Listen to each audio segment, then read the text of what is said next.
বন্ধুরা, আজকের এই ভূতের গল্পটি পাঠিয়েছে বাংলাদেশ থেকে মুস্কান ইসলাম। আর এই ভূতের ব্যাপারটি তার নিজের সাথে ঘটেছিল। এই ঘটনা শেষে আপনাদের জন্য রয়েছে ভূত নিয়ে একটি বিশেষ প্রশ্ন। আশা করি আর উত্তর দিতে পারবেন। চলুন সত্যিকারের ভূতের গল্পটি শুরু করি। মুস্কান তার পিতামাতার দ্বিতীয় সন্তান। তার একটি বড় বোন ও একটি ছোট বোন ছিল।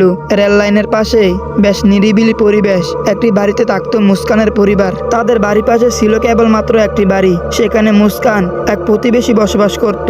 এছাড়া তাদের বাড়ির আশেপাশে কোনো প্রকার বসত বাড়ি ছিল না। তাই তাদের বাড়ির রাতের বেলা চোর ডাকাত আসার সম্ভাবনা ছিল খুব বেশি। আর এই জন্য তারা রাতের বেলা বলেও বাসার বাইরে যেত না। আর ওই রেল লাইনের নামও বেশ বদনাম ছিল। অনেকে রাতের বেলা ওই রেল লাইনের উপরে এক সাদা কাপড় পরে মহিলাকে হেঁটে যেতে দেখেছে। তবে মুস্কানের পরিবার কেউ এসব কিছু দেখেনি। মুস্কানের বাবা গ্রামের বাজারে লাইট স্পিকার বা মাইক ভাড়া দেওয়ার ব্যবসা করত। গ্রামের বিভিন্ন অনুষ্ঠানে ওই একমাত্র মুস্কানের বাবার দোকান থেকে মানুষজন মাইক ভাড়া করত। তার মাইকের ব্যবসা বেশ ভালো চলতেছিল। ওই দিন ছিল বৃহস্পতিবার। সন্ধ্যায় মুস্কানের বাবা চা পান করছিলেন। এমন সময় তার মোবাইল ফোনটি বেজে ওঠে। তিনি মোবাইলটি হাতে নিয়ে দেখলেন একটি অপরিচিত নাম্বার থেকে কল এসেছে। তিনি ফোনটি রিসিভ করলেন এবং বললেন, কে বলছেন? ওই পাশ থেকে উত্তর আসলো, আমি রহমতুল্লাহ। আপনি কি মাহফিলের জন্য মাইক ভাড়া দেন? তিনি বললেন, হ্যাঁ, আমি মাইক ভাড়া দিয়ে থাকি। কোন গ্রামে যাবে? রহমতুল্লাহ বললেন, রসুলপুর গ্রামে।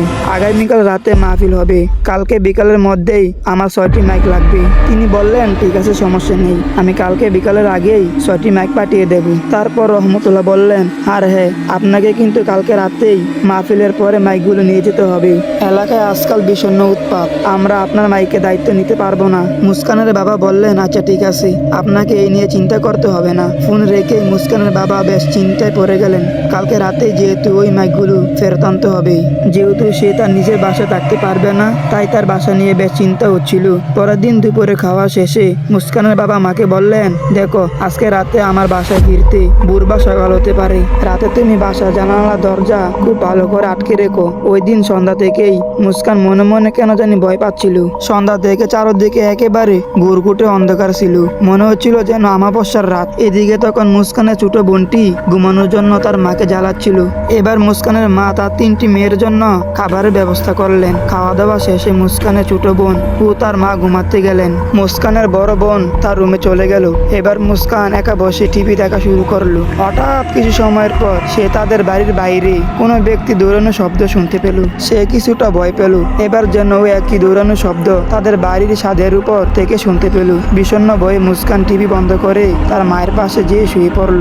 ওই রাতে আশেপাশ থেকে শিয়াল কুকুরের ডাক যেন একটু বেশি শোনা যাচ্ছিল। মুস্কান বেশ ভয় পেয়ে চোখ বন্ধ করে শুয়ে থাকলো এবং এভাবে সে একসময় ঘুমিয়ে যায়।